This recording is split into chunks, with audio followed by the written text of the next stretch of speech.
Tá três, porra, tanto de ser bem morto. Caralho, olha aí, ó. Tá três, ó. Nós vamos arrancar o coração mesmo, porra.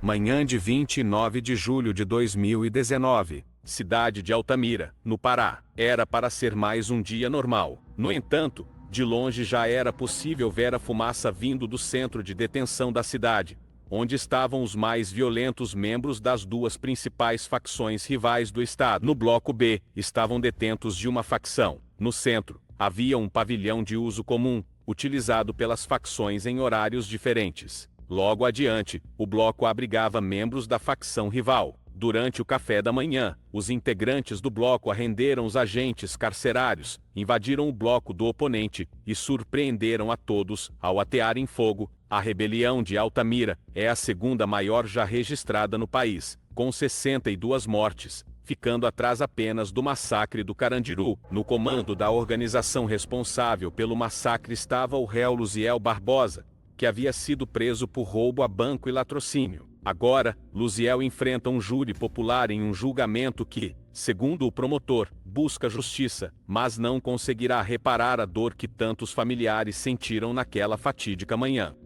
Assista aqui no canal Resenha do Júri a esse longo e complexo julgamento, que revela ainda mais a realidade carcerária brasileira e sua relação com as facções criminosas.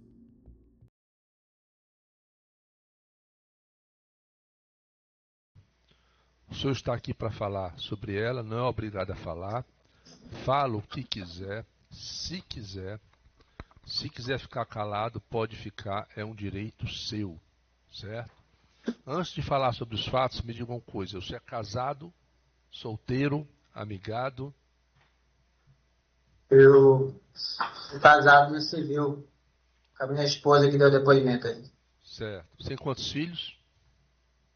Eu tenho 6 filhos. 6. Qual a idade do A mais nova, que é a que foi adotada, que é a filha da minha cunhada, que tem 1 ano e 3 meses. E a mais velha, minha filha mais velha, fez 11 anos agora. Então são 6 filhos. 6 filhos, 3 são de sangue e 3 eles são de criação. Certo. 3 naturais e 3 de criação. Tá certo. O senhor estudou até que série? Eu tenho o médio completo. Qual é a sua profissão? Minha profissão, é mais de uma profissão. Se for possível, eu gostaria que fosse posto todas elas, por favor. Eu comecei minha vida na agricultura familiar. Não, Depois eu passei. Luziel, só me diga a última profissão. No momento nos interessa a última atividade que o senhor exerceu. O senhor está falando de atividade que eu exerci na rua? Sim, na rua, a última atividade. Ou dentro do CARCE. A última do CARCE, porque eu gostaria que as minhas profissões dentro do CARCE ficassem explícitas. Aqui o senhor responde o que eu perguntar. Tá bom? Neste momento, o senhor responde o que eu perguntar. E o que eu estou lhe perguntando é qual a sua última profissão quando o senhor estava na rua, que o senhor ganhava a sua vida com ela. Qual é a sua última profissão? Auxiliar de topografia. Tá pela empresa Belo Monte. Tá ok. O senhor responde algum outro processo criminal fora este? Não respondo nem processo. Já respondi, mas foi absolvido. Tá certo. A respeito desses fatos que eu li aqui, que o senhor seria um dos participantes dessa organização e que teria, junto com os outros membros da organização, matado 58 pessoas. O que é que o senhor tem a falar? Se o senhor quiser falar, se o senhor não quiser, pode ficar calado, é um direito seu. Eu sou inocente de todas as acusações, Vossa Excelência. E as acusações que constam contra mim, elas não têm veracidade, na verdade, não. Tá ok. Pergunta do Ministério Público.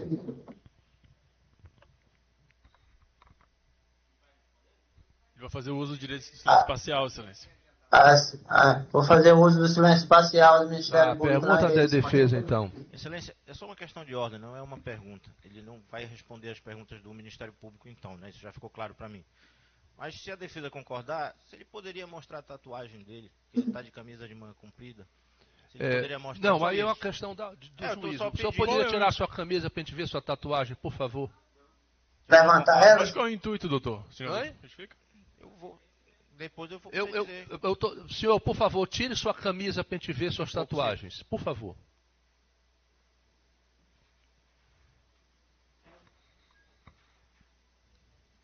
Para os jurados verem. Tire a camisa da frente da câmera, por favor. Pronto. Agora, vire de costas.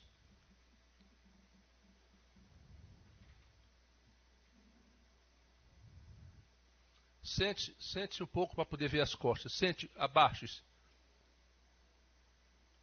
Pronto, tá ok. Pode se vestir. Obrigado. Perguntas da defesa. Pode se vestir, senhor. Pode vestir suas camisas, por favor. Excelência, só um instantinho, doutor. Deixa ele terminar de se vestir, o senhor prossegue. Não, é porque não tem a ver com ele, não. É só uma questão de ordem. Pedir Vossa Excelência para constar na ata que mesmo o réu tendo optado pelo silêncio parcial, houve um pedido do promotor de justiça para que ele tirasse a camisa e ele tirou a camisa mesmo sem a defesa autorizar. Então é só para ficar constado em ata. Mas foi determinado pelo juiz. E aí consta em ata também que por foi determinação determinado de Vossa pelo juiz, Excelência. sim senhor. Pois não, prossiga, doutor, suas perguntas. Vou passar a palavra para o doutor Américo Leal.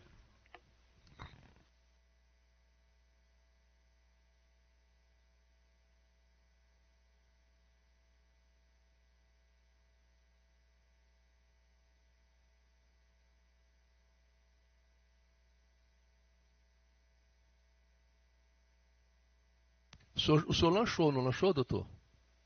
O senhor não lanchou, não?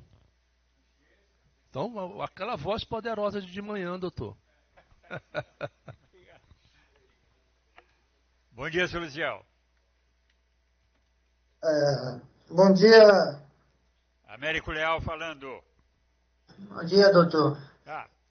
Eu não estou lhe vendo, doutor. Não está me vendo? Não estou lhe vendo. Está embaçada a imagem. Ah, sim. Pronto. Ah, ok. Aqui, né? Aqui? Tá bom. Diga onde é. Aí. Tá. Tá ok. Positivo. Oi, senhor Luciel. Oi, senhor Américo Leal. O senhor ouviu a leitura da denúncia, não é? E que o senhor foi acusado de todos esses crimes. Me fale o que aconteceu lá no dia do fato. O que aconteceu, onde o senhor estava, como o senhor estava, quem estava presente com o senhor, os dois que foram rendidos, os dois agentes que foram rendidos, o senhor tomou parte disso, não tomou? Relate para nós aqui, por favor, tá? Doutor, eu desde o princípio desse processo, eu sempre deixei claro que eu não tive a participação alguma nessa situação.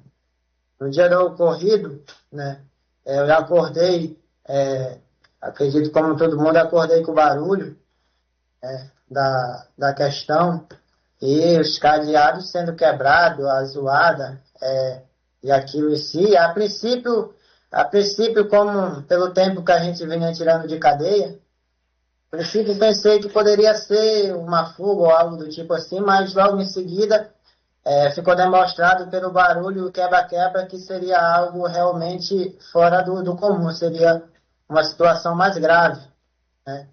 E a situação ocorreu, o quebra-quebra, né? Ali os povos saindo da cela, aquela gritaria, aquilo tudo ali, e pelo fato, fiquei por algum tempo na cela, mas pelo motivo de segurança, né? Passando o tempo, eu saí para a região da Caixa d'Água, onde eu fiquei lá, na região da Caixa d'Água.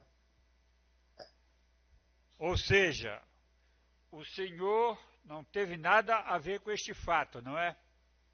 De forma alguma. Em De outras forma alguma, palavras, sim. o Ministério Público mentiu a primeira vez e está mentindo a segunda vez neste processo?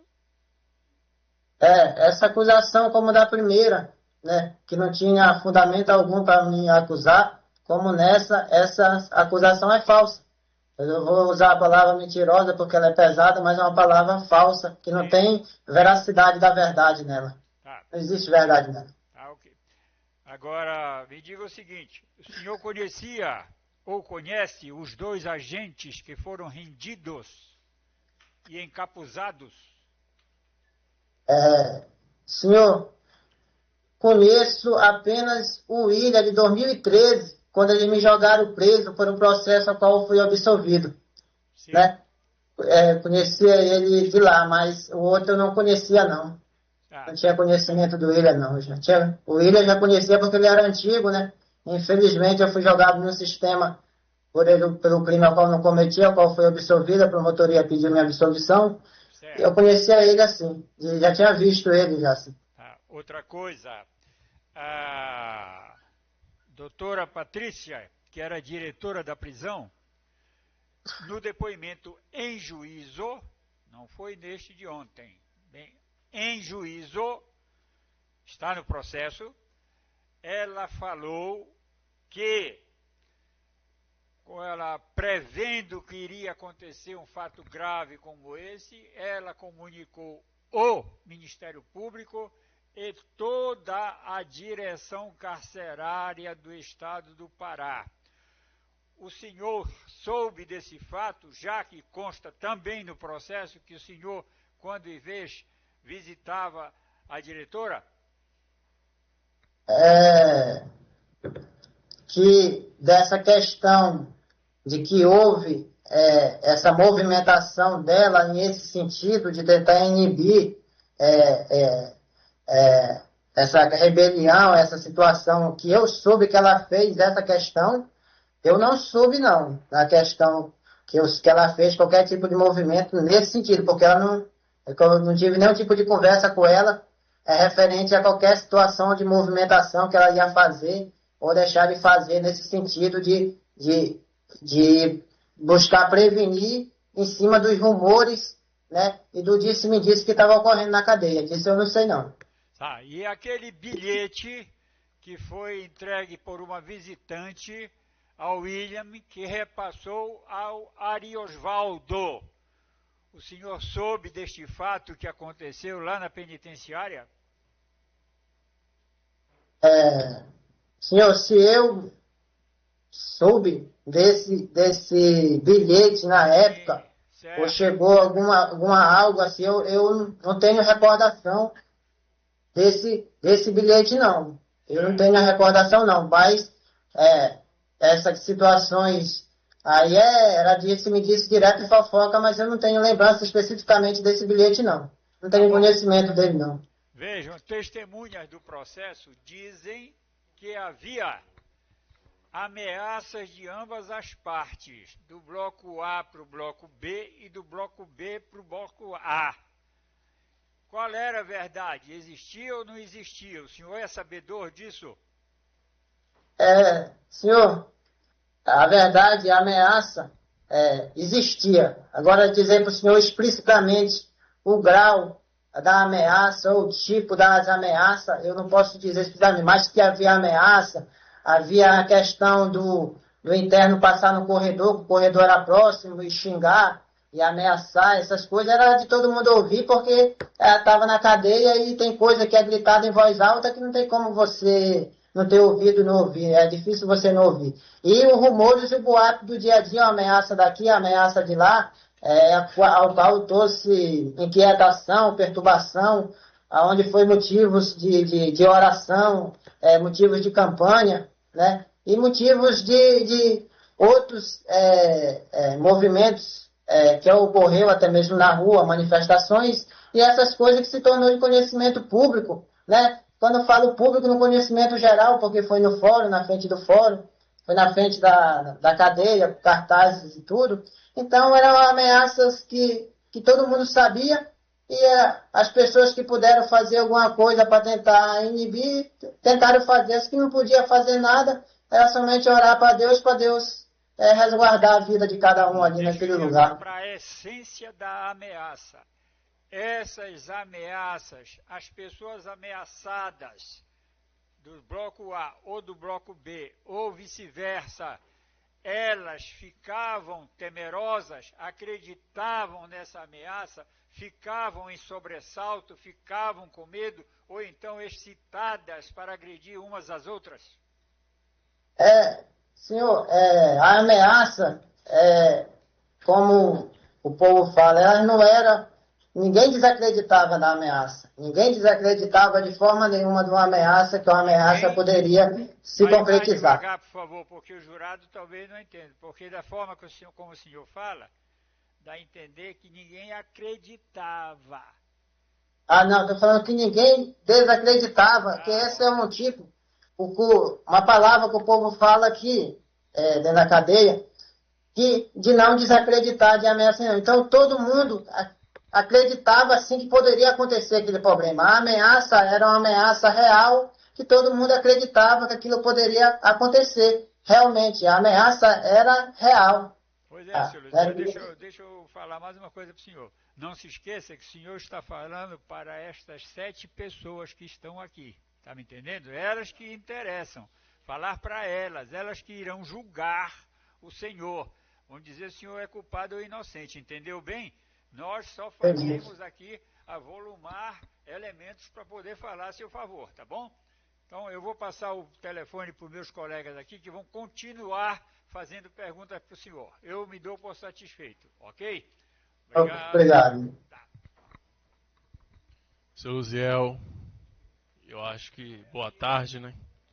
Boa tarde. Meu nome é João Camilo.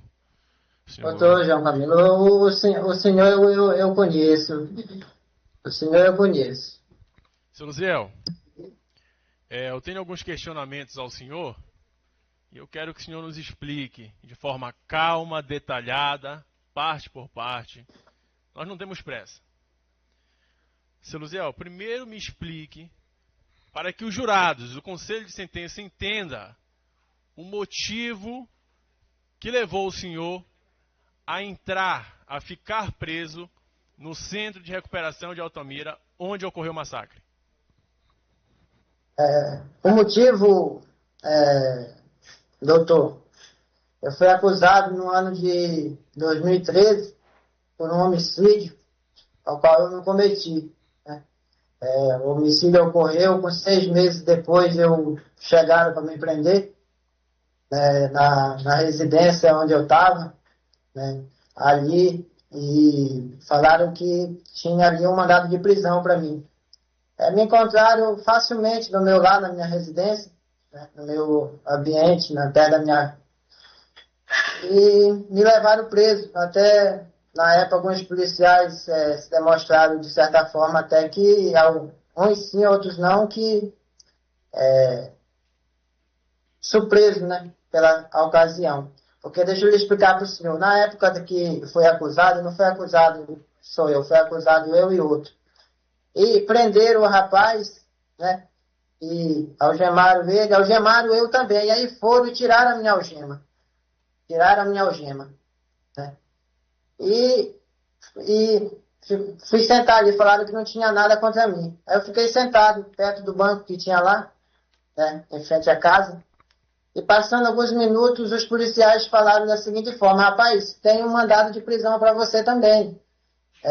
Vamos ter que te levar, né? Eu virei a mão e dobrei eles me algemaram e levaram eu preso por esse homicídio. Onde ficou comprovado, né, que eles prenderam, no dia do ato, uma pessoa com o calibre que ocorreu no crime, né, uma arma, 2 armas, uma 380 e uma 38, prenderam a pessoa com a moto do crime, né, que ocorreu, a filmagem pegou a placa, né, e pegaram essa pessoa e botaram como testemunha no processo e soltaram ela. Né. Quando foi no julgamento, né, fomos no julgamento ano passado, depois de 10 anos esperando. E no julgamento constou que o rapaz que foi posto como testemunha, que deveria ter sido preso, como o promotor falou, ele falou que realmente nem me conhecia, e foram ver, não tinha depoimento nenhum contra mim, não tinha nenhum tipo de acusação, nenhum tipo de provas, de forma alguma, que pudesse me manter preso durante esses 10 anos que eu passei preso, né?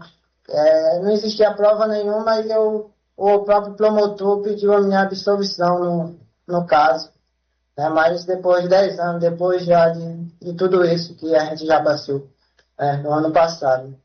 Seu Luziel, deixa eu ver se eu entendi, para tentar resumir o que o senhor falou.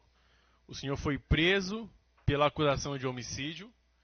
O senhor permaneceu. Quando foi ano passado, 2023, o senhor foi a júri popular, que nem como o senhor está indo hoje. Isso? Verdade. No júri popular, o Ministério Público pediu a sua absolvição? Foi isso?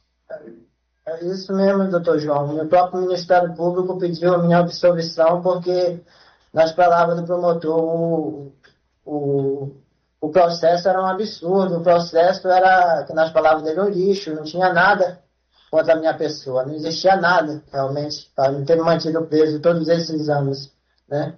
Eu deveria estar muitos anos já em casa, né, com a minha família, cuidando dos meus filhos. Não tinha nada contra mim, né? O processo tá, para todo mundo ver, quem quiser assistir o júri ver, vai ver que o processo era totalmente um absurdo, sem fundamento, né? Seu Luziel, o senhor recebeu alguma indenização do Estado pelo tempo que o senhor esteve preso?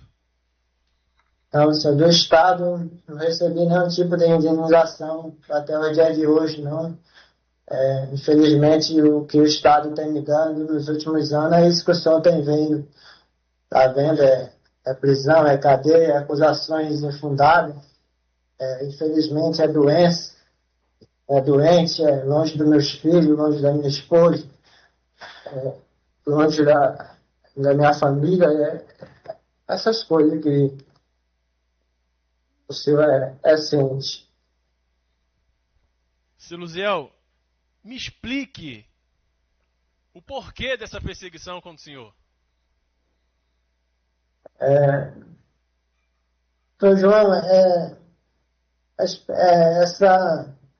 desde o tempo como o senhor sabe, perdi meus pais cedo, fui criado pela minha tia, que deu testemunho aí, deu depoimento, né? E passando alguns anos, né, eu vim para Altamira, continuei trabalhando, continuei seguindo a minha vida, mas conforme já o meu irmão Rosiel Barbosa já era do crime desde de novo, né? Ele já se envolvia no crime, então ele, cada vez tempo que passava, o nome dele ia um nome crescendo, né? Ele foi criando nome no mundo do crime, né, devido a várias atitudes dele, e as situações pelo fato de eu ser irmão, pelo fato de eu ser parente, pelo fato de ter o mesmo sobrenome com ele, e ter um nome parecido, e se o senhor for ver a foto dele, a nossa fisionomia, aparência física,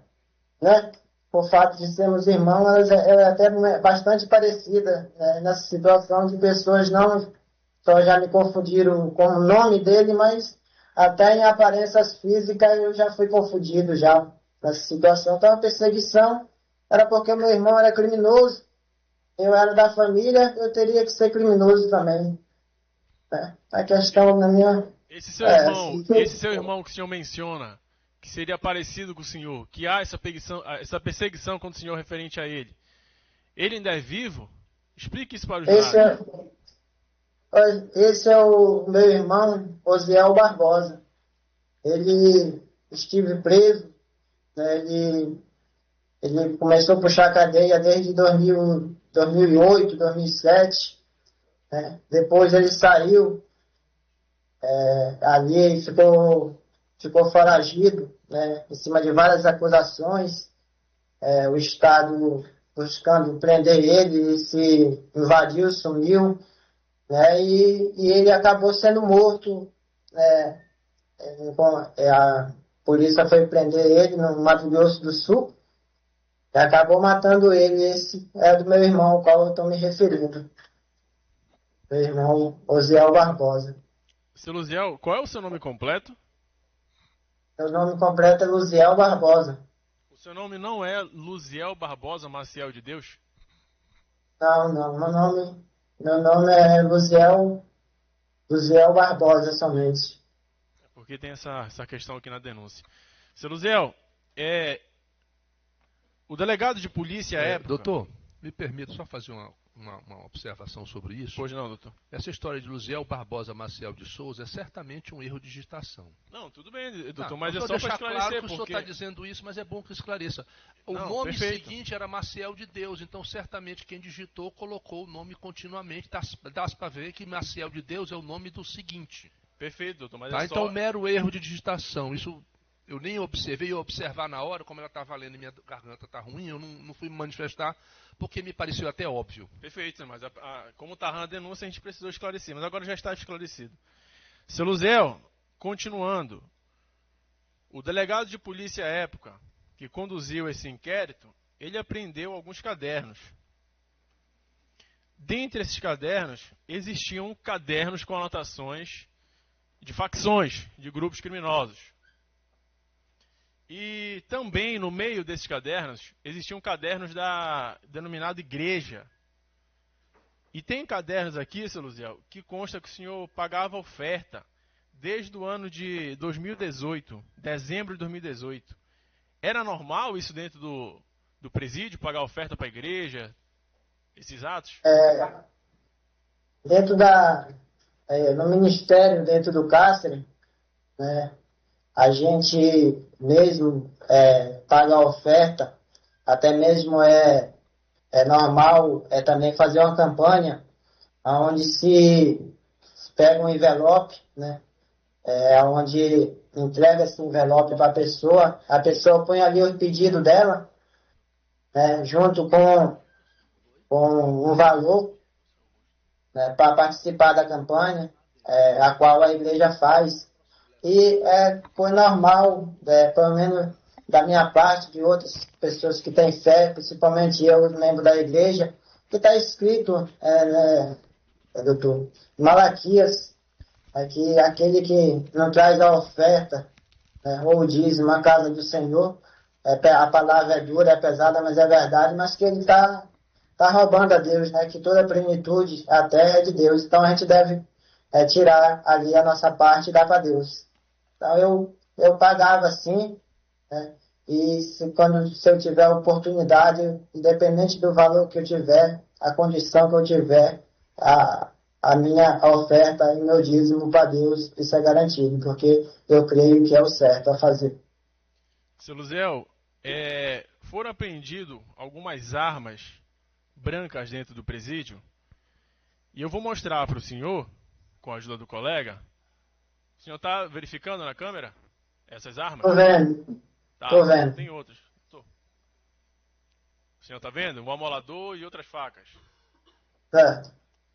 O senhor, durante a rebelião, portou algum desses itens? Mesmo que fosse para sua defesa, o senhor segurou pelo menos uma dessas facas pelo cabo aqui? Não, de forma alguma. Não segurei. Certo. Seu Luziel, dentro do presídio, isso foi falado aqui nos depoimentos, havia uma espécie de comércio lá, de vendas de alimentos, essas coisas. O senhor tem ciência dessa situação? Porque tem cadernos aqui com questão de pagamentos, essas informações. É por isso que eu lhe pergunto esse ponto. Senhor, dentro da cadeia, naquela época, existia a cantina, né? E era passado de cela em cela, independente de qual cela que fosse, pegava o nome da pessoa, né? O valor que ele queria de dinheiro, e depois era passado o pedido dele para o cantineiro. O cantineiro levava esse pedido para frente, trazia as coisas, né? E era pago ali esse valor, e era anotado esse valor da cantina. E próprios presos em si, dentro da cadeia, né, em forma de sobreviver, né? Há alguns que poderia, durante o tempo que eu passei preso, eu vi preso vendendo cigarro, outro preso fazendo lanches para vender pastel, para vender copos de suco, para vender doces, vender enfim, o que o senhor pudesse ver ali, que você veria ali de alguma forma ali para sustentar ele e a sua família, porque a situação familiar é difícil, quem está preso, né? Sustentar seus familiares. Isso tudo era permitido entrar nas dependências do presídio? Era permitido entrar legalmente, era permitido entrar. Como eu lhe falo, com o passar dos anos, apenas as quantidades veio diminuindo, né? Passado ano. Por exemplo, eu tenho 10 anos de cárcere, puxando. Então, no sistema, então, teve épocas que veio diminuindo certas quantidades, veio diminuindo, não poderia entrar certos tanto, diminuiu bastante, mas sempre até a época que ocorreu o fato, isso era fato de entrar essa questão dentro do sistema. Essas alimentícios, cigarro e outras coisas que as pessoas traziam e vendiam ali dentro, por demais preso ali, já num valor acima, ganhando dele para sustentar sua família, de certa forma. Entendi. Seu Luziel, foi juntado no processo, pelo Presídio Federal e pela própria Secretaria de Administração Penitenciária, alguns prontuários médicos sobre a sua saúde. Me explique qual é o seu histórico e qual é a sua atual situação de saúde, para que os jurados entendam. Como o senhor pediu para mim o histórico e atual, então eu vou trazer para o senhor. Eu, em 2016, né, eu desmaiei dentro do cárcere. Eu vinha vários dias mal, né, e a princípio pensaram que era uma pneumonia, me deram os antibióticos, eu tomei, mas foi ficando mal, cheguei a um ponto que eu desmaiei, e eu fui carregado para a enfermaria. Na enfermaria, acordei um preso, me levou carregado. Foi antes de me levar, ele teve que chamar, bater os agentes, vieram e me tiraram, me levaram carregado para a enfermaria. Da enfermaria, no outro dia, eu fui transferido, né, com 3 paradas, até da minha ida até o pronto-socorro, onde me levaram. O carro parou 2 vezes da ambulância e me deram água, viram como estava a minha respiração, pediram para mim aguentar mais um pouco e que chegaram no hospital e me levaram para o hospital e eu fui internado. Desde essa época eu fui internado, né? Eu fui internado em um dos hospitais de Belém. Passei lá base de 10, 15, 20 dias. E depois eu fui transferido para o Hospital Barros Barretos, né, onde era especialista na questão de tuberculose, né, onde fui internado, né, bati em números de raio-x e até na época foi falado para mim que era, se eu pegasse a tuberculose era fato de eu morrer, que o meu caso era grave. Então eu passei 17 dias internado nos Barros Barretos, fiz vários raio-x, fiz tratamento, né, uso de antibiótico, uso de soro, de medicamento para dor, que a dor era intensa, né? Eu já teve outras tuberculoses, mas essa uma doía demais, meus peitos, a costela, a região, né? E quem não entende da tuberculose, ela pensa que ela só afeta o pulmão da pessoa, mas não, a tuberculose, você vomita sangue, né? A tuberculose, você tem problema respiratório, a tuberculose tira a sua vontade de comer, né? Ela te emagrece, tu vai emagrecendo do dia para a noite, né? E você vai ali, você dá diarreia muito forte, né? Os sintomas ali não são, como se diz, norma dos sintomas. Tem pessoas que dão sintoma de uma forma, outras dão sintoma diferente, mas essa questão quase são de tuberculose. Então eu passei esses dias tratando, e com 17 dias depois que eu estava no Barros Barretos, né? Por aí, 17, 20 dias, faz muitos anos atrás, a questão, eles me deram alta, porque a tuberculose é assim, doutor João. A tuberculose é assim. Você é diagnosticado com a tuberculose, então você começa o uso do medicamento. Quando dá com 15 dias, de uso de medicamento, é feito os exames em você para ver se ela não está transmitindo. Né? A partir do momento que ela não está transmitindo, você recebe alta para você ir fazer o tratamento. Mas aí, o tratamento é de 6 meses de tratamento da tuberculose, o mínimo. Né? No meu caso, eu fui diagnosticado mais de uma vez. Eu fiz um tratamento de 6 meses uma vez, fiz o tratamento outra vez de 6 meses, né? Outra vez. Fiz um tratamento de 1 ano, outra vez, isso tudo no estado. Né? O médico, eu passei tudo isso aqui para o médico da Federal, né? Aqui da onde eu estou, na Presídio Federal. Né? E o médico, na época, falou que essas questões ele não constavam, mas pelo meu pulmão ele sabia que eu já tinha tido tuberculose mais de uma vez. Eu falei para ele, mas como não consta? Ele falou, não, mas tem um site nacional, né, do SUS, onde colocado ali as pessoas que têm tuberculose. Aí eu falei, e lá consta quanto? Só constava pelo jeito essa do Barros Barretos. As outras 2 vezes que foi no CTM-3, para você ver, ela parece que não constava. Mas só que o estado eu fiz 3 tratamentos de tuberculose. E aqui no sistema federal, eu fiz esse tratamento. Quando eu vim para o sistema federal, eu vi muito mal. Eu estava no estado de uma forma ali abandonado, jogado, né, e cada dia que passa eu estava definhando. Acredito que se não fosse pela vontade de Deus, na época eu orei a Deus e Deus mostrou para mim que a minha vinda para cá não seria... era algo que ele sabia o que estava fazendo. Né? E Deus, ele está me livrando ali da morte, porque da forma que eu estava no estado jogado, eu acredito que eu não teria sobrevivido, não. E eu vim, né, aqui, demorou um tempo para ter diagnóstico, eu tomei os antibióticos, fizeram alguns exames e dava negativo. E eu insistia, não, eu estou doente, eu estou com tuberculose, eu já peguei outras vezes, eu sei que eu tenho.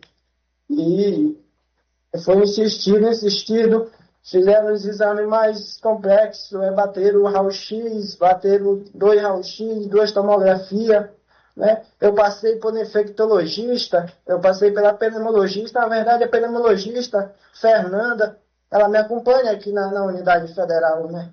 Então eu passei, né, e foi diagnosticado com a tuberculose e comecei a fazer um tratamento aqui na Federal. Para você ver, eu peguei aqui na Federal a tuberculose, porque eu já venho com esse problema da tuberculose, tipo, ela passa um tempo latente, sem dar sintoma, mas depois ela pega e começa a dar sintoma nessa época. Doutor, seu Luziel, por favor, só um instante, seu Luziel.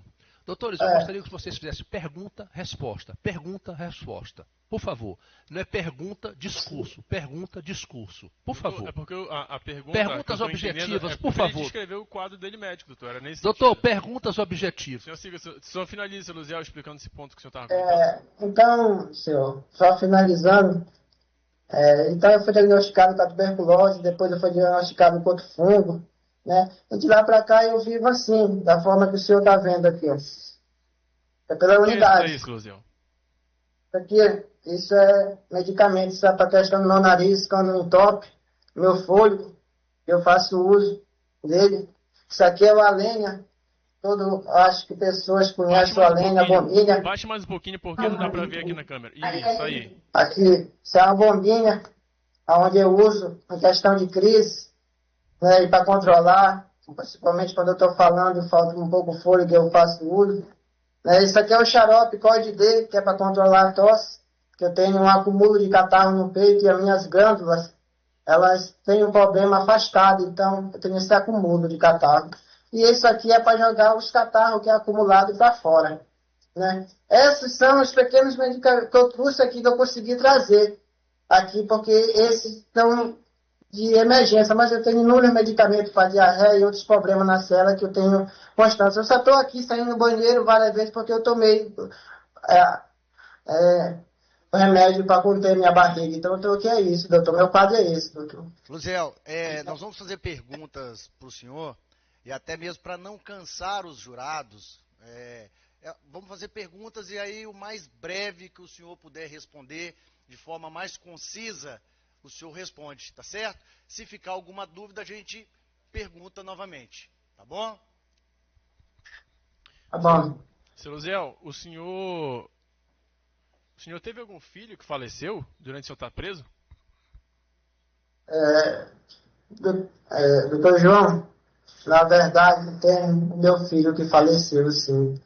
Ele faleceu ele nasceu no mês 10 no dia 12/10/2017, né, gêmeos, Lucas e Gabriel. E o Gabriel, por 30 dias de vida, no dia 12/11, ele faleceu. Meu filho, ele faleceu, sim. O senhor mencionou aqui que o senhor pegou a tuberculose em 2016. O senhor estava preso por conta daquele outro processo que o senhor foi absolvido, foi isso? Estava preso. Sempre foi por causa desse outro processo. Entendi.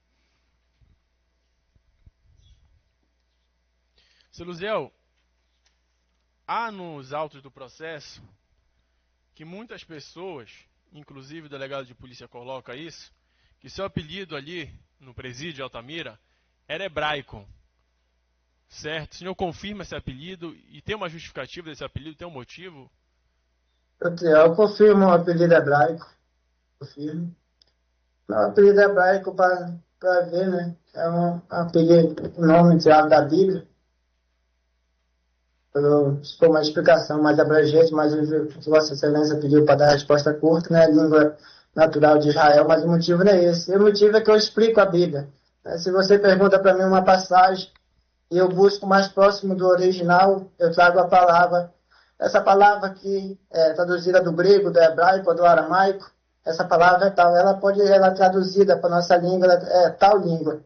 Então, mediante essas questões de explicações bíblicas, eu acabei pegando o vulgo hebraico na questão bíblica, das minhas explicações bíblicas, principalmente dos meus estudos. Eu gosto de fundamentar bem, se eu puder buscar no original a explicação ali, para ficar a explicação mais fundamentada e amarrada, eu faço dessa forma.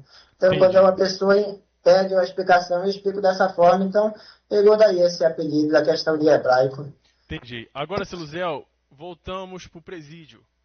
Nos explique se todos os presos que iam para o bloco A, eles eram de fato faccionados ou existia alguma diferença entre faccionado, neutro ou a pessoa que convivia? Assim, doutor, para me explicar bem essa pergunta para o senhor, não era todos faccionados de forma alguma, de jeito nenhum, não era todos faccionados. Existia irmão da igreja, existia pessoas que não tinham envolvimento em um crime, existia pessoas que estavam ali porque queria estar ali mesmo, existia pessoa que estava ali porque tinha algum tipo de inimizade ou não confiava de ir para outro bloco. E o senhor também não pode esquecer que houve um remanejo dos anexos, né, para o bloco. Todos que estavam nos anexos eram anexos. Depois veio para o bloco, né, onde fizeram esse remanejo, onde eu já estava lá, e foi feito esse remanejo e espalhado os presos na cela. Não teve quem escolheu, vão ficar na cela tal e cela tal. Não, foi pela polícia, posto onde tinha de pôr. Então houve um remanejo dos anexos. As pessoas moravam nos anexos primeiro, e depois vieram remanejados pelo bloco, feito um remanejo pela polícia. Na época, o diretor fez esse remanejo, antes da doutora Patrícia assumir a direção. Entendi. Como era que funcionavam os cultos aí lá dentro do presídio de Altamira, o senhor lembra?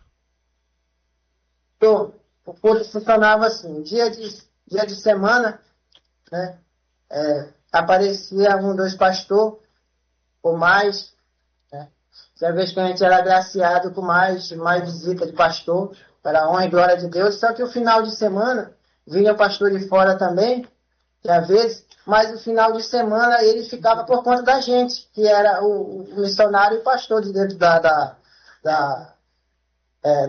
lá no cárcere. No meu caso, eu sou ungido como missionário, né? Ungido como missionário, mas exerço a função de pastor, desde 2017, para cá, onde eu posso pregar a palavra. Então, havia culto tanto das pessoas de fora, pastores de fora, e feito por nós, irmãos da igreja, dentro da igreja, dentro do cárcere mesmo, por nós mesmos, irmão da igreja ali, ganho para Deus ali dentro do cárcere. O senhor falou que o senhor era conhecido como missionário. Essa camisa aí, ela era sua? Minha. Atrás dela tem o nome Tudo Posso naquele que me fortalece, Filipenses 4,13. Tudo posso naquele que me fortalece. Isso aí está essa é a passagem que se encontra em Filipenses 4,13. Essa camisa é minha, eu tinha duas dessas. A outra se perdeu, né? Na rebelião, a minha esposa ficou com uma e eu fiquei com a outra infelizmente se perdeu. Essa aí está guardada para a honra e glória de Deus. Seu Luziel, o seu apelido, o senhor teve alguma vez o apelido de Ceará? Jamais. Mahatma? Não, de forma alguma. O senhor sabe dizer se o senhor chegou a responder algum procedimento administrativo penitenciário por parte do Estado referente a esse massacre de Altamira? Não respondi não. Eu estava falando de PDP, né? Procedimento disciplinar, né? Isso mesmo. Não recebi nenhum tipo de PDP. Não recebi. Outros internos receberam. Né? Outros internos receberam esse PDP. Eu não recebi, não. PDP, não. Nenhum procedimento disciplinar foi aplicado em mim. Isso pode puxar e verificar e não vai achar que não tem. Não existe. Não foi aplicado em mim essa questão. Seu Luziel, que roupa o senhor estava no dia que ocorreu o massacre de Altamira? Eu estava de camisa cinza. Camisa que a minha esposa me deu, ela tinha me dado por dia essa camisa. Era o nome Tomboy e eu era o nome Hatboy na frente. E mangas curtas, calça vermelha, né? Sandália havaiana, né? Branca. Na cadeia os presos usam muita sandália branca. E estava de cueca rosa. Se puxar a filmagem da delegacia, aonde eu fui levado, depois que acabou, foi me levaram para a delegacia, vai ver que tem uma imagem lá de um réu que está de cueca rosa. Essa é a única peça de roupa que deixaram vestido com ela. As outras, quem mandou tirar, foi a polícia que mandou tirar as peças de roupa, porque senão eu tinha me permanecido com essa roupa. Eu gostaria de fazer uma observação para o senhor. Se eles tivessem pedido para deixar os internos todas com as roupas deles, né, eles não teriam tido dificuldade em reconhecer ninguém. Não teria tendo esse equívoco que está tendo aí de imagem, dizer que um é Bertano, é Ciclano, se ninguém não sabe quem é. Porque quem mandou tirar a roupa foi eles. Foi a polícia que mandou tirar e deixar só de cueca, deixar pelado. Né? E eles, fiquei só de cueca, que essa cueca consta da imagem. As outras peças, eu não tenho como comprovar elas, nem porque eles mandaram tirar, jogaram fora. Mas a cueca que eu estava, que era rosa no dia, está na filmagem. Pode puxar a filmagem da entrada na delegacia, que vai ver eu com essa imagem dessa cueca. E a peça de roupa que eu estava era essa. Essa é a roupa padrão no sistema para nós da igreja. Para o senhor ter uma ideia assim. A diretora ela não permitia a entrada de outras roupas, jeans, essas coisas. Quem usava roupa jeans, essas coisas, era trabalhador, que trabalhava fora da cadeia, ou outras pessoas que eu poderia ter, que eu não tenho conhecimento. Mas para nós da igreja, o que ela permitia entrar para nós era a calça tactel. Então a calça que eu usava era uma calça tactel, né? Vermelha, que nem esse padrão é em Belém também, em outras unidades, essa questão da igreja aceita essa calça, né, das igrejas, no sistema penitenciário do Pará naquela época, né? Ela aceita. Entendi. Seu Luziel, explique para os jurados qual é a percepção que o senhor tinha, do presídio de Altamira à época. Era um presídio seguro, tinha uma boa estrutura? Como era esse presídio? Doutor, assim, segurança não tinha, né, doutor? Segurança não tinha, assim, se dizer, nem tanto pois na época a pessoa chamava de funcionário, né, hoje é polícia penal, não tinha, né, os agentes na época não tinha. Não tinha segurança, não. Ali era deteriorada, a cadeia tudo quebrada, os anexos mesmo, como você sabe, eu passei por lá, foi remanejado, era tudo destruído, ferrugem, né? Você tinha que ter muito cuidado para não se cortar na lataria, era esponja, era parte de concreto, de compensado, que entre um forro e outro, dos anexos tinha essa questão tipo de um revestimento. Então lá era muito deteriorado. Nos blocos também, o que era de melhor no anexo que no bloco, que no anexo tinha uma quadra onde poderia pegar um sol com um pouco mais de dignidade. Já no bloco não, no bloco era a Estela, já quando a gente foi para lá devido a um remanejo de 2 anexos, né? Anexo B e A, por um único bloco ficou superlotação. E no bloco era redondo. O bloco era redondo, tipo esse prato aqui, redondo. Né? E aqui o sol que entrava era só pelas grades, então o sol aqui era muito pouco. A qualidade do sol aqui era realmente ruim. Então, cheia, a cadeia superlotada, não tinha assistência, como posso dizer, a assistência que a gente tinha era assistência religiosa, que para mim, no meu ponto de vista, para mim é a melhor assistência que tem para a pessoa ali no cárcere, mas outras assistências de Ministério Público, as outras questões não tinha lá dentro do cárcere de Altamira, não. A Defensoria Pública assistia a vocês no presídio? Tinha defensor suficiente para atender todo mundo? O senhor sabe? Defensor não tinha, doutor, porque, assim, como o meu processo, você vê, eu passei vários anos com meu processo abandonado. Eu passei vários anos com meu processo abandonado, de processo que eu fui preso em 2013. Nunca tive um promotor, quer dizer, defensor, não é isso? Um defensor. Tá, Um defensor para me defender. Nunca tive. Tá, me explique, seu Luziel, para onde o senhor foi no dia que aconteceu o massacre? Lá na cadeia. Estourou rebelião. O que aconteceu com a sua pessoa? Para onde o senhor foi? Onde o senhor ficou? Como eu falei anteriormente, depois percebi que o quebra-quebra, zoada e todo mundo saindo por motivo de segurança, aí eu saí e me desloquei para a região da Caixa d'Água, onde estavam outros irmãos da igreja, onde estavam outras pessoas, e fica perto da Caixa d'Água, isso fica entre os anexos e o bloco, né? O bloco B. Então a gente ficou ali, onde tinha muita gente ali, bastante pessoas realmente ali, muita gente que ia para ali, que não estava participando, irmão das igrejas, outras pessoas que estavam ali se refugiando, outras pessoas buscaram outros refúgios, mais para perto da guarita, correram para outro canto, mas aquele monte ali naquela região da Caixa d'Água ficou uma grande quantidade de pessoas ali, então eu fiquei ali, foi para ali que eu fui. Foi falado no processo, Luziel, tem a informação de que o senhor ficou debaixo de uma caixa d'água, junto com os irmãos da igreja também, e que ali havia oração e entonação de louvores em prol daquela situação e que inclusive estava ajudando as pessoas. Houve orações sim, para ver, não sei se consta nas imagens, mas consta até um momento que houve ali, a pessoas que estavam ali, foi pedida autorização para alguém que estava ali, até para pessoas que estavam ali sem tomar café, sem nada, comer um lanche e ficar ali. Foi autorizado pegar o pão e comer o café e ficar ali, teve oração, pessoas que iam para ali, né? E como o irmão pastor, a gente teve a oportunidade, graças a Deus, que iam levando o irmão John, né? Era conhecido como irmão John, ele tinha saído de dentro lá da onde a gente morava, da igreja, tudo, e ele foi trabalhar na manutenção, e em certo momento eu passando com ele, né? Com ele eu peguei e falei que ele era um irmão da igreja, né? Um irmão da igreja onde ele foi, ali as pessoas trouxeram ele, né? Entregaram para a gente, que ficamos ali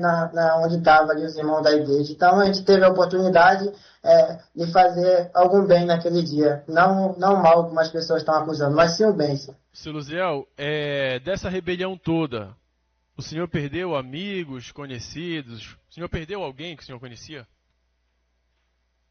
Assim, eu dizer que perdi amigos devido estar num canto e a gente está noutra, a gente não posso dizer que perdeu, mas pessoas que a gente conhecia da cidade. A cidade da Altamira não é uma cidade grande, né, onde a gente não possa conhecer as pessoas. Então eu conheci algumas pessoas que infelizmente faleceram, mas não posso dizer que a gente teria uma amizade, realmente.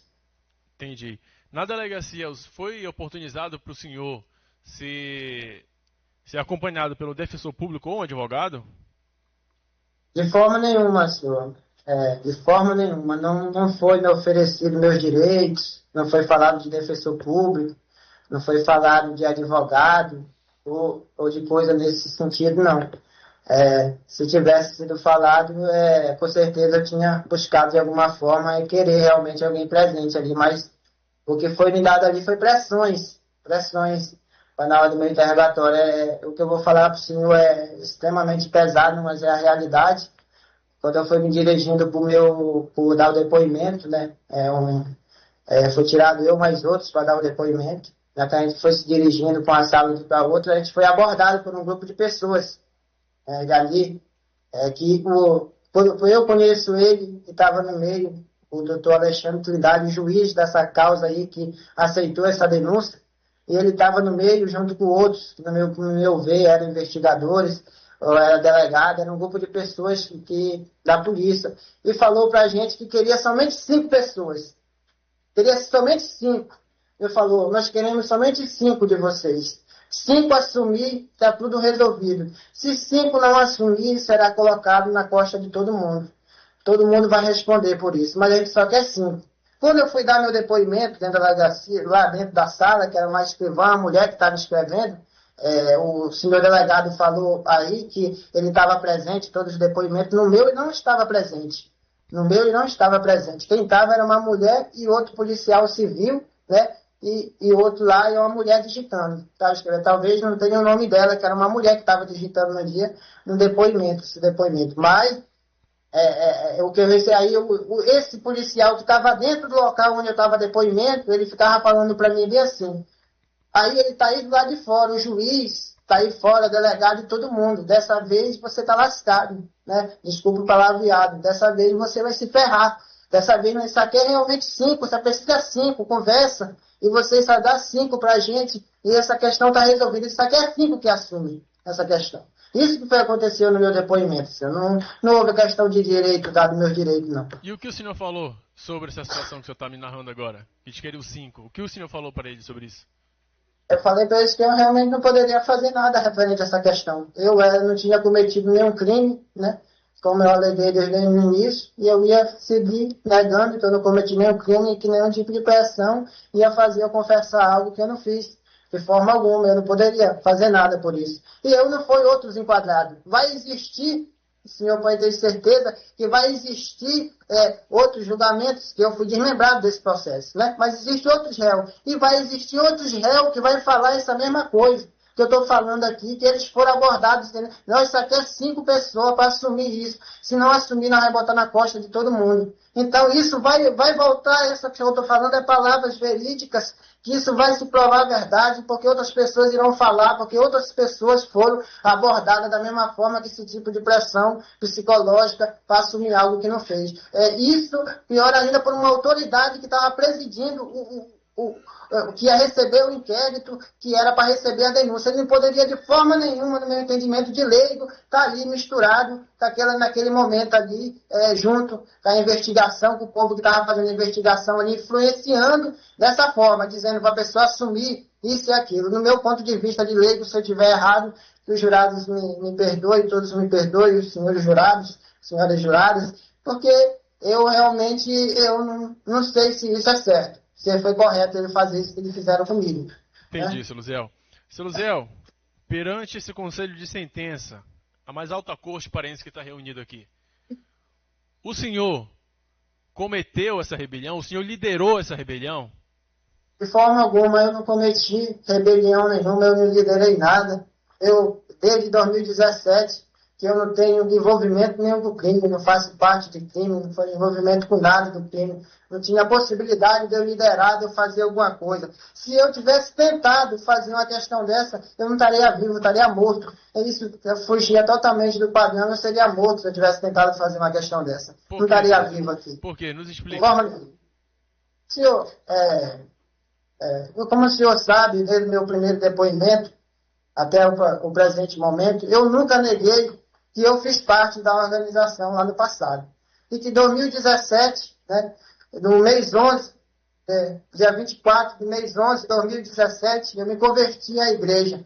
Né? Então, quando há uma conversão da igreja, assim que entra para a igreja, é feita uma seguinte questão, que as pessoas não têm conhecimento, nem delegado, nem policial, ninguém aí desse processo tem conhecimento de como funciona realmente, né? Mas eu vou falar aqui para ficar explícito, para que outras pessoas não possam ser punidas de forma errada, como está sendo acontecido comigo. Existe a questão da exclusão. Quando eu resolvi entrar para a igreja, está lá, pode buscar lá no Estatuto da Organização. Está lá no Estatuto da Organização, a qual isso me acusa de fazer parte. Está lá. A pessoa pode sair definitivamente do crime, né? E no caso dela voltar, é o que ela perde a vida. Então, existe os tipos de exclusão, que é a exclusão definitiva, sem OBS, e exclusão com retorno, que é OBS. Então, a minha exclusão foi definitivamente para a igreja, definitivamente. Não tinha como voltar, retornar. Era sem retorno. Quando você diz assim, quero ser excluído definitivamente e seguir minha vida com Deus, ou se fosse num caso, Deus está na rua. Seria a seguinte forma, eu teria que comprovar que eu estaria trabalhando de carteira assinada, ou trabalhando de alguma forma, me sustentando de forma digna, de forma correta, até mesmo a questão da pessoa estar trabalhando, né? Foi excluída porque está trabalhando e ela foi pega inúmeras vezes em orgia, bebendo, cachaça, mulherada, farra, festa, essa questão pode levar ele à morte. Que valesse pelo fato de eu ter saído, né, excluído para ir para uma igreja, né, me sair do meio da organização, larguei qualquer envolvimento, digo, a partir de hoje eu quero servir a Jesus. A minha vida será de Jesus, de Deus. E eu tentasse me envolver numa rebelião. De bate-pronto eu seria morto. Não tinha outra sentença para mim, era a morte. Era a morte para mim. Entendi. Seu Luziel, me responda mais uma pergunta. Consta aqui, no que foi apreendido, nos autos do processo, que essa facção criminosa, conhecida como Comando Classe A, ela tinha sido criada no ano de 2018, dentro desse mesmo presídio onde ocorreu essa rebelião. E foi ventilado aqui, que o senhor seria um dos fundadores. E o senhor me falou que o senhor entrou no ano de 2000 e... A primeira vez que o senhor foi preso foi em 2013, é isso? Verdade. Na verdade, doutor, é uma conta simples de se fazer. A cadeia onde aconteceu a rebelião, onde diz que essa organização foi fundada, ela foi fundada no ano de 2008. Né? Eu tenho 33 anos. Sou do dia 13/7/1991. Então, no ano de 2008, eu tinha 17 anos, eu era de menor. Nunca tinha ido numa porta da cadeia, nunca tinha sido preso. Como que eu estaria lá dentro do anexo? Porque se você ler lá vai estar escrito o seguinte, que ela foi fundada dentro dos anexos, lá onde ocorreu a rebelião. Ela foi fundada lá. E quem estava preso nessa época, aí, dentro dos anexos, era meu irmão Osiel Barbosa. Osiel Barbosa que estava dentro, lá, nessa época. Fundador dessa organização. Osiel Barbosa, não Luziel Barbosa. Entendi. Não tinha como eu ter fundado. Nem que eu quisesse, não teria como eu ter fundado uma organização dessa, nessa época. Entendi. Não existia como. Seu Luziel, me explique uma situação que eu estou com uma dúvida aqui, que eu acredito que os jurados também tenham. O senhor falou que o senhor era conhecido como missionário Luziel dentro do presídio. Missionário. Eu lhe pergunto, como líder religioso, o senhor tinha como evitar essa rebelião? Assim, doutor, se eu soubesse que iria acontecer, por exemplo, eu soubesse que ela ia ocorrer amanhã, por exemplo, ou depois, porque a gente, como um líder religioso dentro da cadeia, ele é bastante respeitado, um líder religioso. Eu poderia chamar as pessoas, de certa forma, e orientá-las, pedir para elas que elas voltassem atrás daquela decisão e tudo, e ficaria compromissado na questão, se eu vazasse para alguém ou mais outras pessoas, eu poderia ser punido, mas dificilmente vai deixar uma situação dessa vazar para as outras pessoas saberem. Com certeza, o que seria uma essa situação... punição que o senhor fala? O que seria essa punição? A punição é uma situação dessa, doutor, onde não pode ser saber. Se eu tivesse ciente, soubesse da situação, né? E eu fosse tentar intervir, e eles não fossem voltar atrás, o homem de Deus é muito respeitado. Eles poderiam não tocar na minha vida, mas eles não poderiam me manter sob custódia, sob refém, de alguma forma, para não chegar a informar lá fora, de jeito nenhum, para eles seguir com o objetivo deles adiante, que se tem um objetivo determinado, eles vão seguir adiante, né? O que a gente pode é orientar, é orar, né? Se eu puder contar outro fato para o senhor. Já aconteceu no ano de 2017, né, que tinha uma pessoa lá no CTM3, quando já era da igreja, que ia morrer. Ela ia morrer. Só que na hora da visita, ela me procurou e falou que queria aceitar Jesus. E na época, eu já tinha falado que nós não podia botar a mão em ninguém sem antes comunicar. Só que a pessoa chegou e falou que ia morrer e queria aceitar Jesus. Ela queria aceitar Jesus. E eu fui, orei por ele. E entreguei a vida dele para Jesus. Ele se arrependeu dos seus pecados, fez a confissão, que confissão é feita perante o homem, os céus e a terra, para que fique justificado. Jesus diz, né? Se aqueles que me negar na terra, eu também negarei perante meu Pai. Mas aqueles que me confessar, me confessarei o seu nome perante o Pai que está no céu. Então eu botei a mão nessa pessoa e ele entrou para a palavra. Quando terminou a visita, né, as pessoas foram lá. Pastor, missionário, por que tu fez isso? Pastor, missionário me chamava. Como exercer a pessoa de pastor, missionário. Então, eu falei, o homem quis aceitar Jesus. Se vir até mim, qualquer uma pessoa querer aceitar Jesus, você pode ter a certeza que eu vou pôr a mão e vou entregar a vida dela para Jesus. E vocês, se vocês quiserem triscar nesse homem de Deus aqui agora, vocês vão ter que triscar a mão nesse homem de Deus agora aqui, mas vocês vão se acertar com Jesus. Vão se acertar com Jesus. Ele falou, missionário, nós vamos levar essa pessoa, vamos conversar com ela, mas nós garantimos que nós vamos tocar na vida dela. Eu entendi. Então é assim. Deixa eu lhe perguntar uma coisa. O senhor falou um ponto. O senhor disse que o senhor tinha ciência que poderia ocorrer, porque falavam ali no presídio. Eu lhe pergunto, o senhor sabe dizer se isso poderia ser evitado caso houvesse a transferência dessas lideranças, se houvesse transferência dos presos, seja comando classe A, seja das vítimas que morreram, se houvesse alguma ação estatal, poderia isso ser impedido? Com certeza que poderia ter sido impedido, porque se tivesse entrado com a intervenção, como a própria diretora falou, que no grupo tático operacional tivesse entrado, feito uma revista, né? Mas eu acredito que nem só a revista iria atrasar. Mas para haver uma solução no lugar daquele que era um barril de pólvora, né, teria que ter a questão que transferências, transferir as pessoas para outras cadeias e tudo, separar, transferência de um, transferência das pessoas mais influentes, e haver ali uma questão que teria que envolver ali uma autonomia maior, eu acho, de pessoas acima da diretora para tomar. Mas se fosse tomado as providências que durante as manifestações, né, que foi pedida, que foi feita perante o fórum, perante o presídio, pedida a manifestação, pedido de socorros, né, que foi feito, né, e tivesse sido tomado uma providência, eu acredito que teria sido evitado sim. Acredito que essas vidas todas estariam ainda com vida, essas pessoas todas estariam vivas, não teriam morrido se tivesse sido tomada uma provisão, tomada ali uma providência, né? Decisão em cima. Uma providência. Seu Luziel, a última pergunta, e eu vou passar para o colega aqui, que ele quer fazer uma complementação. Qual era a cela que o senhor estava no presídio de Altamira? Estava na cela 3. Cela 3, é o que consta aqui. Cela 3. Tá. Seu Luziel, vou passar para ele. E no final, se o senhor tiver mais alguma consideração que não lhe foi perguntado, o senhor fique à vontade, viu? É o seu momento de falar para os jurados. Tá bom, depois que me fazerem as perguntas, só me avisa a hora que eu vou poder falar livremente, que eu quero falar realmente.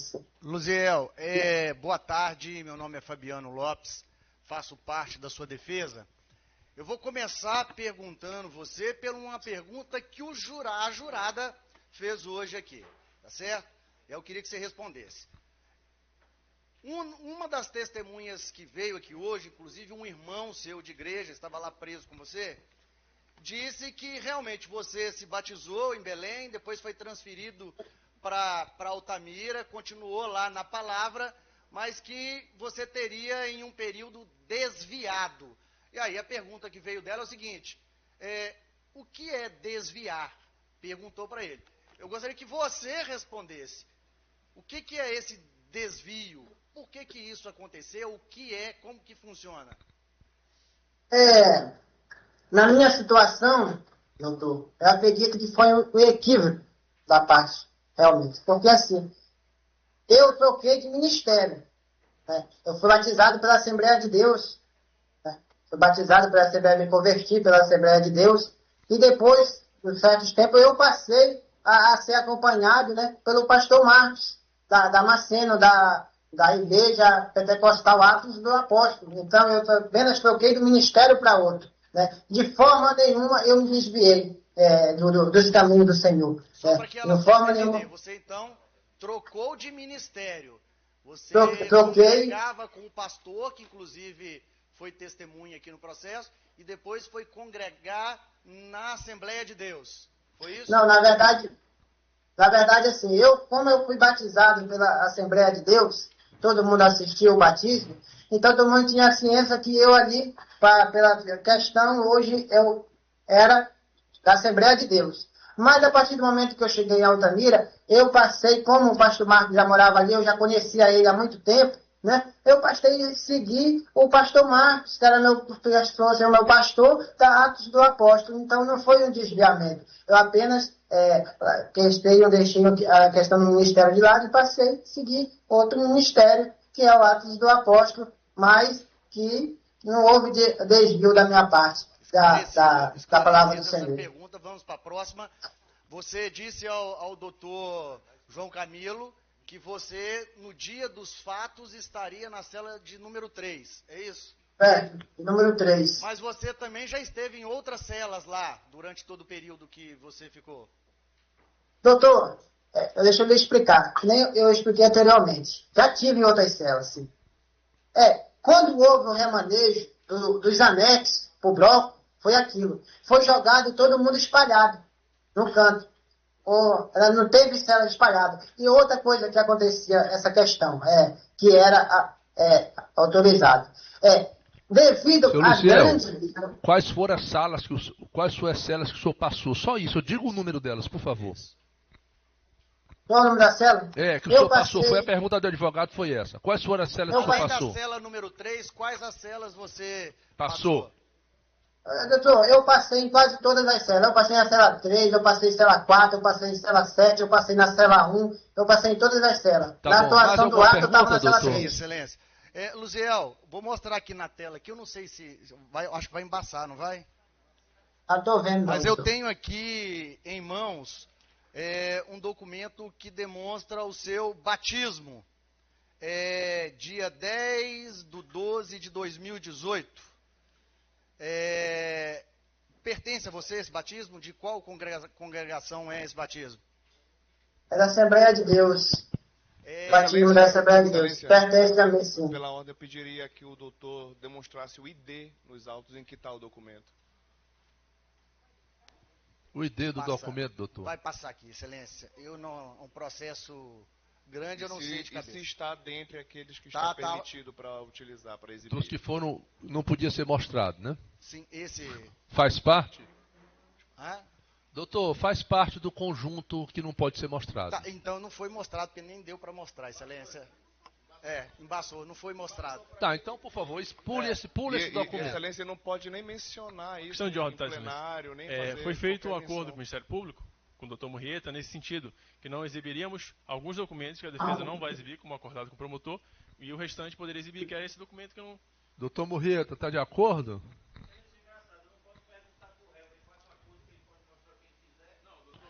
Não.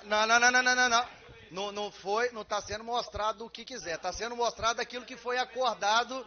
Mas por que Vossa Excelência quer fugir da prova? O senhor já teve a oportunidade por anos de estar aqui perguntando para ele. Doutor, vamos lá. Doutor, a exibição está proibida. Vamos lá. Passa para outro assunto, doutor. Doutor, passe para outro assunto, por favor. Passe para outro assunto, por favor. Excelência, peraí, só um momento. No 422, a defesa requereu que fosse juntada para a SEAP a certidão de batismo. Por favor. A SEAP informou que fez o levantamento e não encontrou, quase uma hora o interrogatório. Só um instantinho. Por favor. Esse documento foi proibido a exibição. Mais alguma pergunta, doutor? Mais alguma pergunta? Mais alguma pergunta? Excelência, sim, várias perguntas, Excelência. Então continue, doutor. Vamos lá. Luziel, prosseguindo. Esse batismo do senhor aconteceu em qual congregação? Assembleia de Deus. Na Assembleia de Deus. O senhor lembra a data? No mês 10 de 2018, mês 10. O dia e a data realmente, ainda mais foi no mês 10 de 2018. E o que é esse batismo? Como que funciona essa tradição na religião evangélica? 11 do 10 de 2018. Perfeitamente, 11 do 10 de 2018. E como que é esse batismo, Luziel? Explica para os jurados que estão aqui como que funciona esse batismo.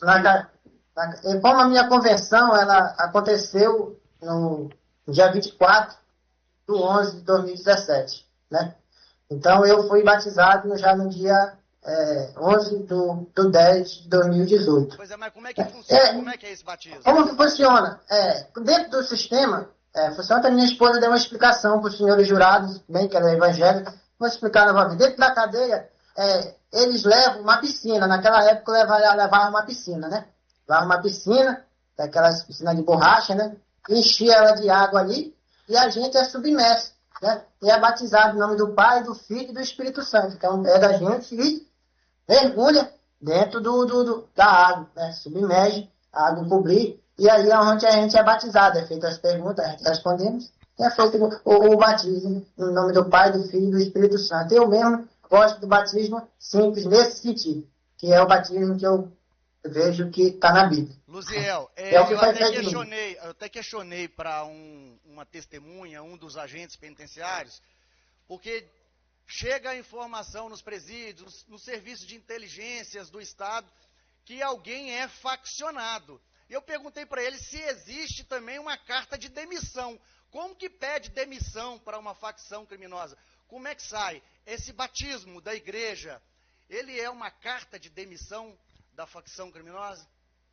Essa aí é uma forma clara de se demonstrar assim. Eu fui para a igreja. Só da pessoa ir para a igreja, ela já saiu.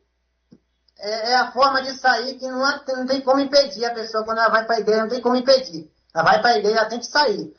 Então, o batismo vai confirmar ainda mais ainda que dizer, realmente o irmão saiu e está servindo a Jesus e é uma prova cabal. E para a gente que tem a fé, para nós é extremamente de grande alegria o batismo na água, porque é algo que diz que nós precisamos ter para alcançar a salvação, né? A gente que serve o evangelho. Luziel, veja só, pode estar passando na cabeça dos jurados que você está escondendo atrás de Deus, atrás da religião, para poder omitir esse crime bárbaro que aconteceu no presídio de Altamira. Você realmente é evangélico ou você está se escondendo atrás da religião, atrás de Deus, para poder se safar desse massacre que aconteceu? De forma objetiva. Doutor, eu passei a buscar Jesus pela dor. Eu passei a buscar Jesus pela dor, foi pelo sofrimento que eu passei dentro do cárcere. Pelo sofrimento, pela dor, por tudo que eu passei, pelas percas, por tudo. Mas eu passei há muito tempo que eu venho servindo Jesus pelo amor. Muitos conhecem. O anzol de Deus, ele quando pega o homem, ele leva. Ele leva para Deus. E eu fui pela dor, mas eu sirvo Deus pelo amor, que eu amo ele. Jesus Cristo, Deus, é o que eu amo, é o que eu sirvo, é Deus. É Deus, sirvo Deus por amor, eu sirvo Deus, Jesus, porque eu sirvo eles, porque eu amo, porque eu quero a minha salvação da minha vida, da minha família, dos meus filhos, eu quero que outras pessoas sejam salvas e encontrem o que eu encontrei, que é Jesus. Que é Jesus, a salvação, a paz que o mundo não pode dar. Somente Jesus pode dar. Essa é a minha vida. Só para a gente já partindo aqui para o fim. O senhor já foi processado, condenado por tráfico de drogas? Jamais. Em nome de Jesus, jamais você. Tanto o comando classe A quanto o comando vermelho, qual que é a atividade criminosa? Não entendi. Qual é a atividade criminosa que se dedica o comando classe A e o comando vermelho? É roubo, furto, latrocínio, drogas? Qual é a atividade principal dessas facções? O senhor quer que eu fale referente à época que eu fiz parte, o que aconteceu naquela época? Isso. Né? Porque depois de lá não tem como eu falar o que é ou deixa de ser. Da época que o senhor estava lá. Doutor, como eu vi certas coisas lidas na denúncia, aquelas coisas ali são coisas que tipo assim, botada ali por botar, porque não existe especificação. Essa organização aqui é só tráfico, essa organização aqui é roubo, essa organização aqui é sequestro, essa organização é isso, aquilo, ou coisa ali. A organização, ela tem inúmeras formas de ela se manter, que não está nesse papel aí. Mas tráfico de drogas, o senhor nunca foi processado e condenado? Hã? Tráfico de drogas? Não, não foi processado e condenado por tráfico de droga de forma nenhuma. E aí eu já vou fazer a pergunta derradeira aqui. Por que eu estou te perguntando isso? Como você, até de forma surpreendente, você não sabia, nós temos uma defesa aqui volumosa. Diversos advogados de outros estados, estagiários, muitos defensores aqui, e já podendo imaginar perguntas futuras e afirmações do Ministério Público, o senhor conhece esse advogado que está falando com o senhor agora? Já conhecia antes dessa audiência? Mas, senhor, eu nunca tinha lhe visto. Quanto o senhor me pagou? Eu não paguei para você nenhum real. Doutor Merria, que está aqui, o senhor conhecia? Não conheço. Doutor Zanoni, que esteve aqui ontem, o senhor conhecia? Não conheço. Quem que o senhor contratou para essa defesa? Eu contratei o doutor João. Né? Eu contratei o doutor João da seguinte forma. Pessoal da igreja ajudou e deu uma entrada para ele.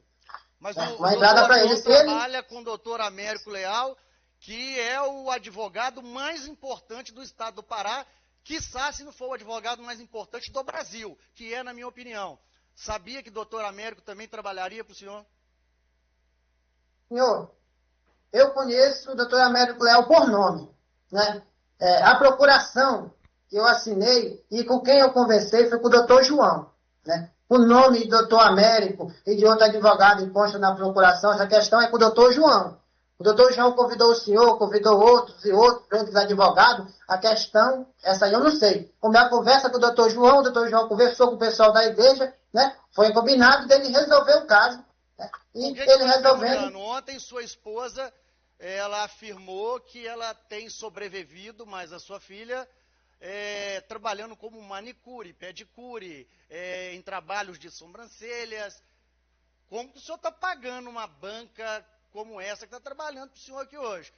Quem está te ajudando? Ela disse aqui que não dá conta.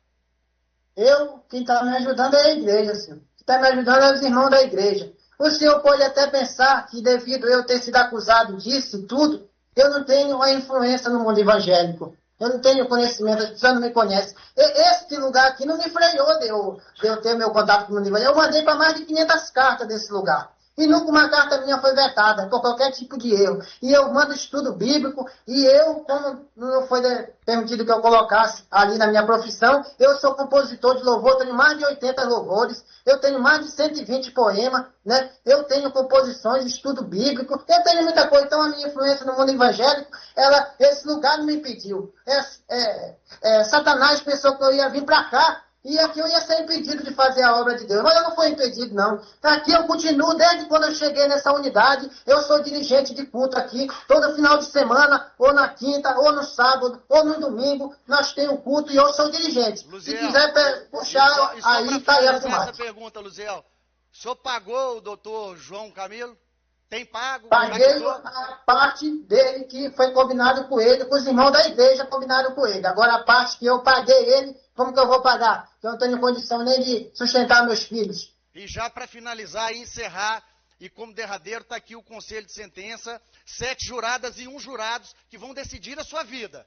Se você é inocente, se você é culpado. A sua última declaração para todos que estão aqui. O que tem que entrar na mente, na consciência desses jurados com relação ao que aconteceu em Altamira, sobre você e o que você espera dos jurados que estão aqui hoje, Luziel? Doutor, eu espero que os senhores jurados, as senhoras juradas, que ela entenda uma questão.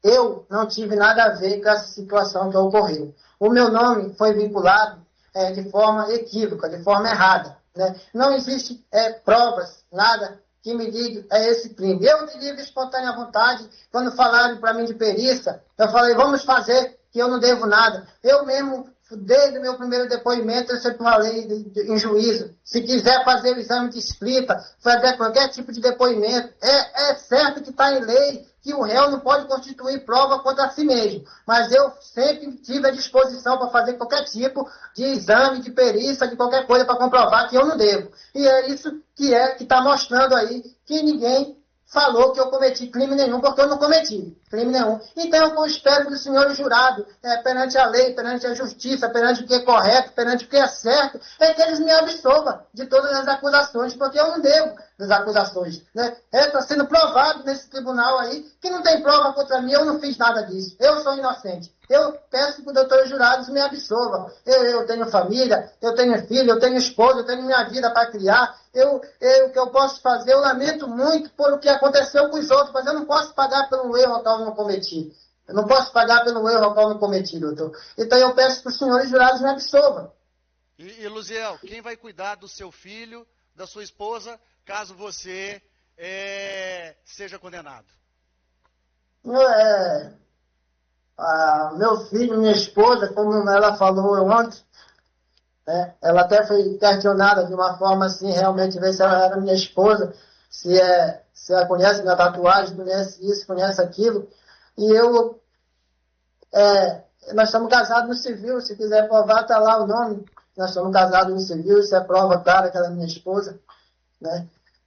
E ela falou que ela é pai e mãe dos meus filhos, né? Como os outros filhos, 3 filhos que são do relacionamento anteriores, está sendo cuidado pela mãe deles. Meus filhos, minha esposa, meus filhos tá cuidando deles.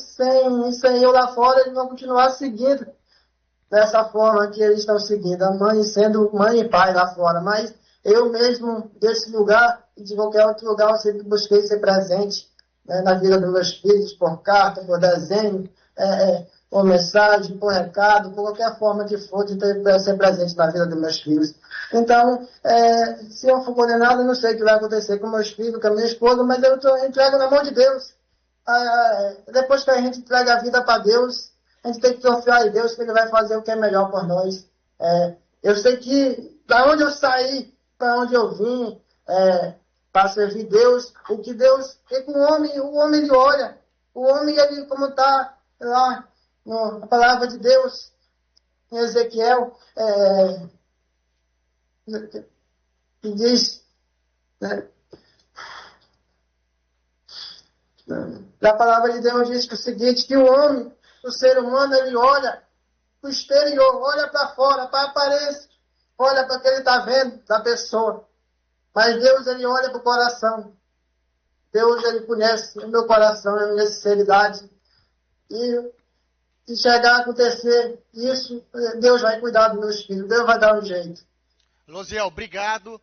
Deus te abençoe.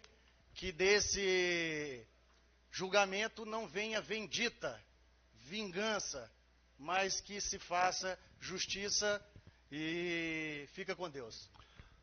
Os jurados têm alguma pergunta a fazer? Algum jurado? Muito bem, senhores. Nós vamos agora aos debates, mas são 2h10. Excelência, uma questão de ordem, por favor. Não. Eu vejo uma pessoa passando no vídeo atrás do preso, do acusado Luziel. É uma advogada, é um agente penitenciário. Não, tem uma advogada lá com ele. Tem uma advogada. Eu queria só que se fosse possível... Pelo menos tinha ontem, né? Eu queria só que fosse identificada quem é essa advogada. Boa tarde. Eu sou a doutora Lilian, eu acompanho o Luziel em alguns atendimentos aqui na Penitenciária Federal, sobretudo na questão de saúde. Porque quando ele ficou doente... Tá bom, doutora, tá bom, obrigado. Só pela... Está esclarecido? Só para saber, porque está desde o início, né? Tá, desde ontem ela está aí. Muito bem, senhor. Obrigado, senhor. Mais alguma pergunta? Ou do jurado sem pergunta? Não, eu já falei, tá, eu já estou mais à frente. Então são 2h10, nós vamos parar para o almoço, a gente retoma 2h40. Por favor, vamos tentar ser rápidos, porque teremos debates aí pela frente.